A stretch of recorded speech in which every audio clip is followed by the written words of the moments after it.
Good morning, Father. Good morning. Could you please mind to introduce yourself for the benefit of the wonderful listeners? My name is Father Samuel UDOGBO, CSSP. Mhm. I am a Spiritan and, of course, a Catholic priest working in this diocese. And I'm a friend of the GPI, Gambia Pastoral Institute. And I do a program here, a faith program here every Wednesday. So basically, that's me. Right. You coming to launch a book, Minority Discontent in Nigeria Since Independence, the Ogoni People's Resistance in Perspective. Yeah. What is the significance of the title? Yeah, I have written that book. It's an offshoot of my doctoral thesis. I have written on the Ogonis. Mhm. My thesis is about socio political and economic inequality amongst the Ogoni people. And I studied the social movement amongst the Ogonis. But then coming to put this idea together in the form of a book, I have that title just to speak to the entire Nigerian society. So, minority discontent since independence, the Ogoni resistance in perspective, it's telling us about how minority ethnic groups in Nigeria have been unsatisfied since Nigeria gained independence. So I am speaking to people in Nigeria who feel what I feel, because the topic is not just addressing something I think other people are suffering from. I am suffering from the same. I come from a minority ethnic group. And also, as I will explain always to people who ask me the same question, I come from the middle belt of Nigeria, the middle part of Nigeria, which geopolitically we say north central. And then we also talk about northeast Nigeria. That is where I come from, the Boko Haram territory. But I tell you, my own section of the northeast Nigeria doesn't have the Boko Haram issues. We only have the Fulani herders crisis. So it's from my feelings. The first part of that book, the introduction, will tell my readers exactly what I'm trying to explain here, that I was born outside my own culture and my experience of being a minority. In this sense, of course, I am talking about my religion. Okay. As a Christian born in a Muslim dominated part of Nigeria, Kano State, totally different from what you have in the Gambia here. Okay. So when we talk about the large population of Muslims in the north of Nigeria or in the east part of Nigeria, Christians, we are literally looking at a situation where you have to belong. If you are a Muslim, you are a Muslim. If you are a Christian, you are a Christian. What you have in the Gambia here, where you have one family, you have Muslims, you have Christians, and there is intermarriage between the two. And it doesn't really bother people like it bothers us in Nigeria. So I grew up in a community in the north of Nigeria where going to school, when you are about finishing your primary school, then my time, you have to change your name Okay. to sound like a Muslim name, else you are not going to get admission into secondary school. So I am literally talking about minority issue. In sociology, we will be referring to that as categories. Okay. So when you talk about categories, you are talking about a group of people who share the same traits and all that. So you are talking about age, gender, and all that. But in this sense, in this book, it's about minority. And discontent there simply means minority has been oppressed, discriminated upon since independence, and therefore there are issues I explained in that book that tells us why minority are agitating for justice and their rights in the country. So that's the meaning, or what really moved me to pick that topic for the book. Right. What are the main themes of this book? Yeah, the main themes of the book. Now, literally, when you go through that book, just to try to explain what I was trying to give to the people, I began just after establishing what I said to you, my own personal experience. I went on to talk about colonialism. So that is the first picture I have painted in the book, just to say that what I am trying to explain, its origin. So like the African countries will so much want to talk about colonial influence on our society, the damage it has caused to our society, the legacy that it has left, which is something that our leaders cannot really manage in our own way, and then we have problems. So I have established in that book, first theme, that colonialism has really caused so much damage to some aspect of our society. For instance, now, looking at it in the context of this book, when you look at the pre-African society, because I have talked about that in the book, not pre-African, pre-colonial society of Nigeria, the society we lived in, like we have societies that have chiefs and kings and all that, vulnerable people were protected.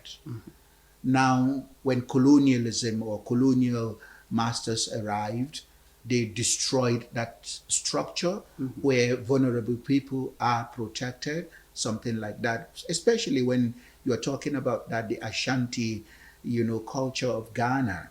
You have so much protection given to people in the society who are not really, like when we talk about powerful like the others. But this is not the case when colonial master came. Literally, colonial masters or master tried to break down all the good structures we have in Africa. That is not to say that African society before colonialism was like heaven. Not at all. There were crises in African culture before colonial masters arrived, but it wasn't like or to the level that we find after colonial rule. So there is so much obstruction of the African heritage from the point of view of unity. Remember, when we talk about the African society, we are talking about egalitarian society, where there is mutual understanding and unity between people. This structure is being tampered with. And I tell you, it's not just about colonialism. Now, African scholars will move away from colonialism after establishing the root cause of our problems. And when we move away from colonialism, we begin to look at internal colonialism.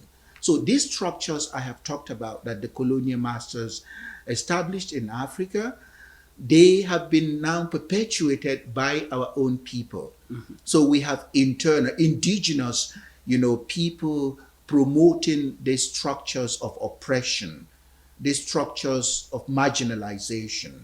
And therefore, you can find Africans leading themselves or governing themselves now, and still we don't care about protection of minorities and all that in our society. So that is the theme I have established. And after that, I tried to look at how internal colonialism operates in Africa.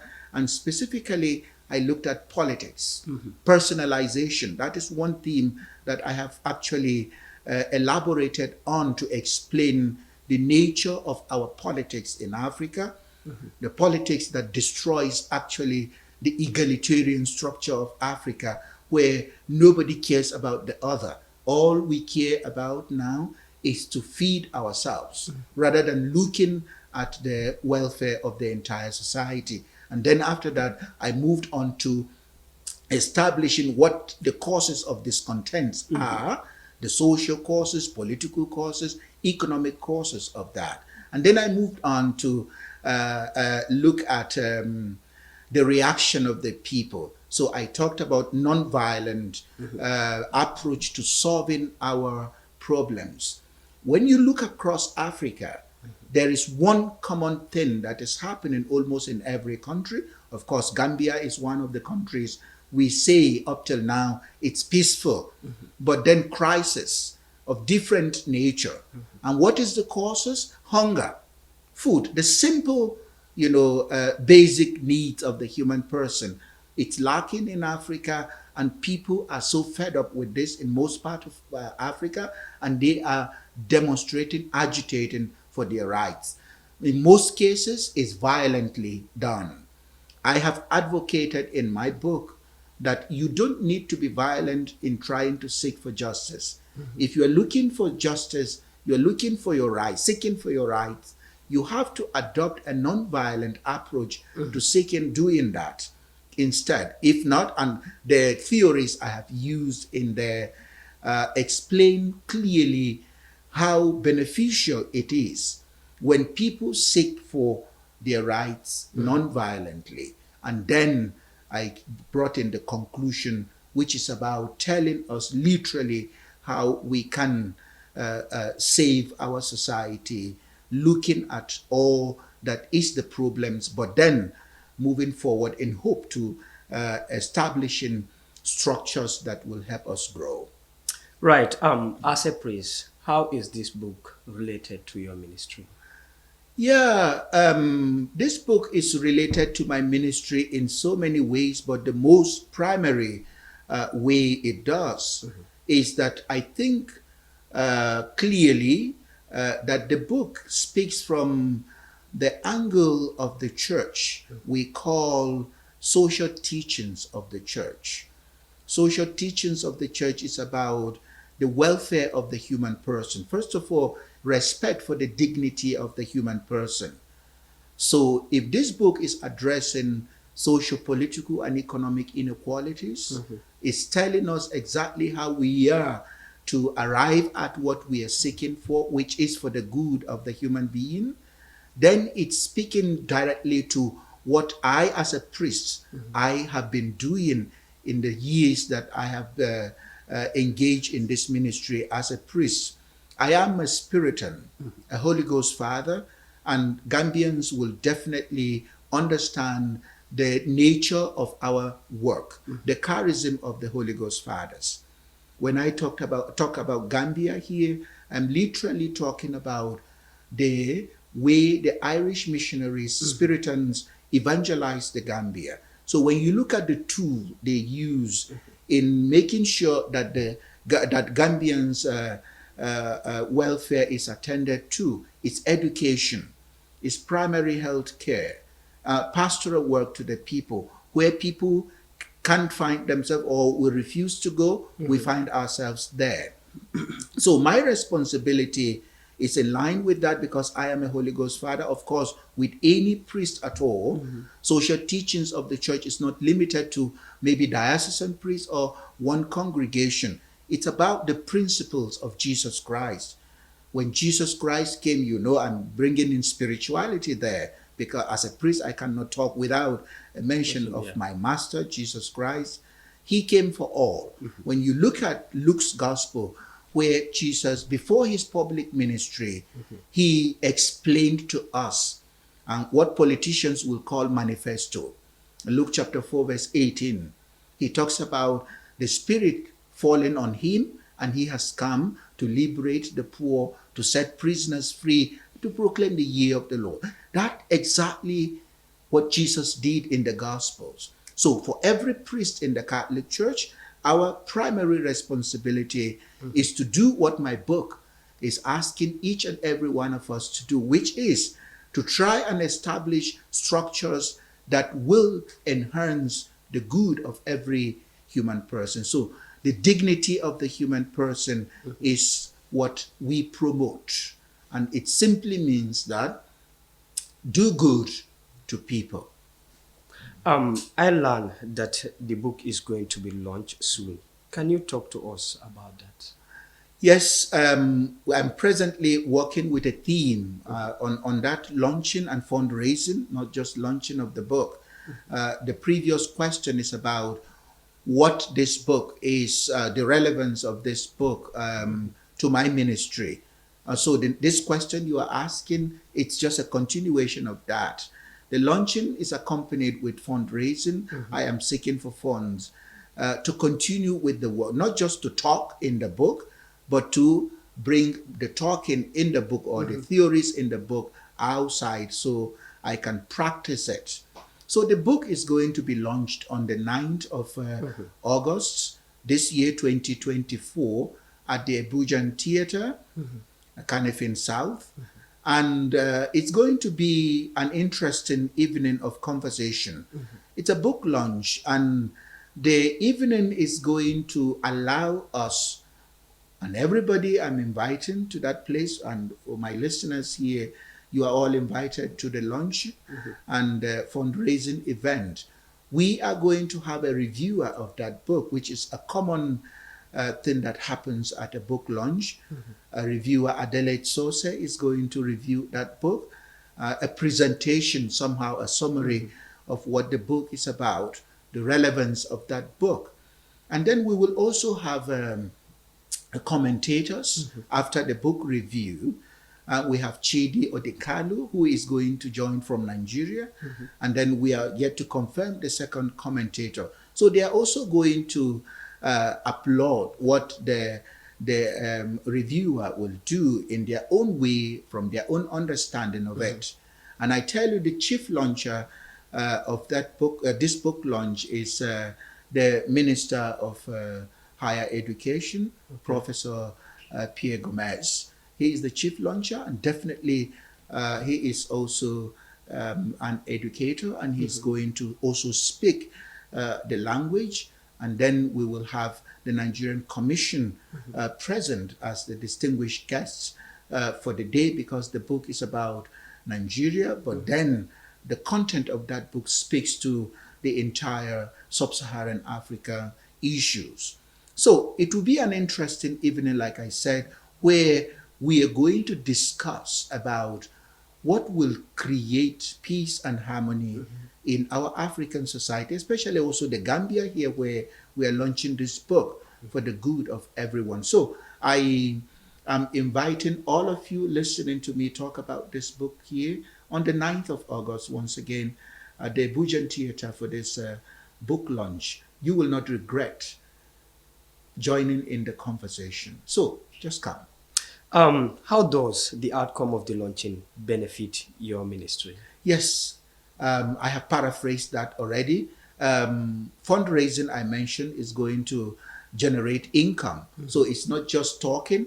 I am expecting that the people who will talk will drop something at the end of the day. Okay. So my initiative that I want to come from the proceeds of this event is that I am raising an empowerment and humanitarian center back home in Nigeria.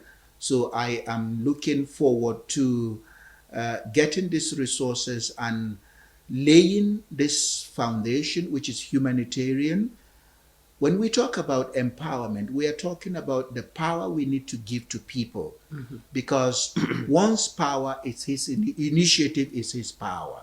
So it's not just about giving people, but it's about helping people realize that they have capacity to do something. And then those who cannot at all, we have these humanitarian activities, which is bringing salvation. I'm using the Christian concept there, salvation, which is you're bringing freedom to people.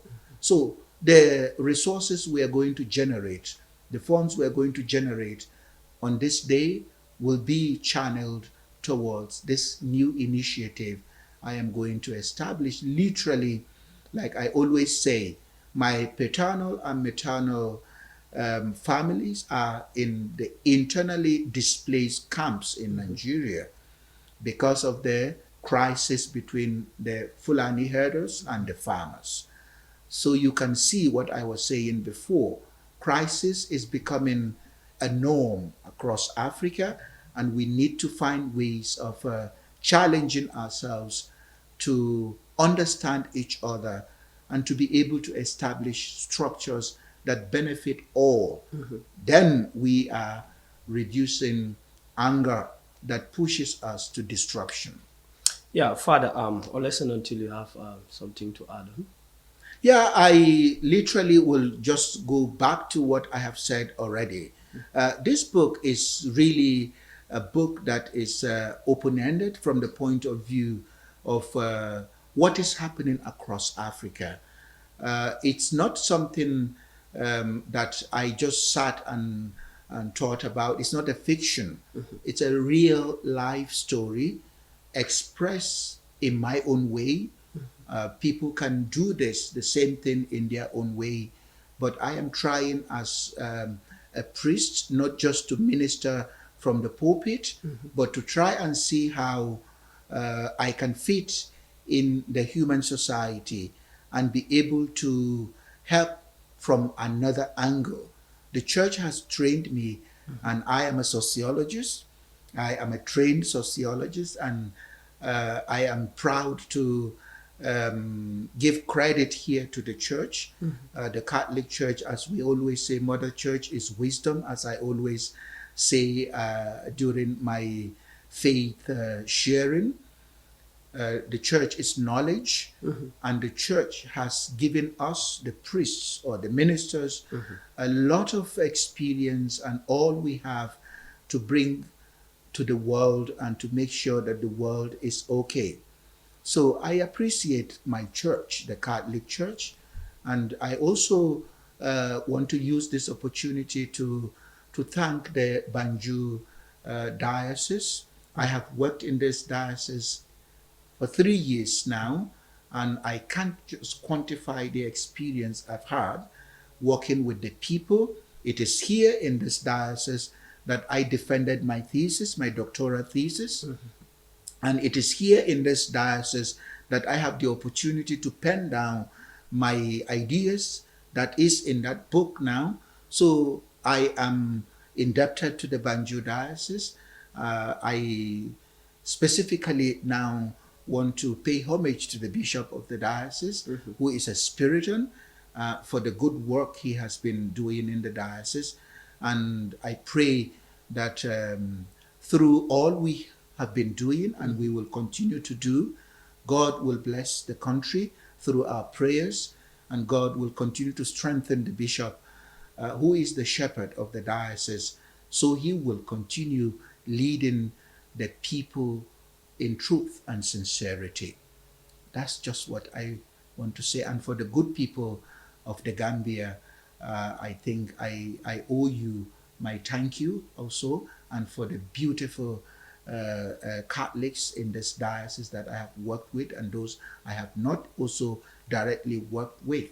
May God continue to bless the works of our hands. Thank you very much, Father, for your time. Thank you. Hello and welcome to Kadu Dundegi. It's your friend Emma Lucia Gomez, and today with us we have Tata and Carlos. How are you? I'm good, thank you. How are you? I'm good. Tata and Carlos, we have a few questions to ask you about your international cooperation you have among countries or within the countries. Yeah. So, my first question is, can you please tell us what international cooperation is all about? Yeah, well, Cooperación is a organization made up of, formed by young people just for volunteering and doing other projects in Spain and also in other countries. Okay, thank you.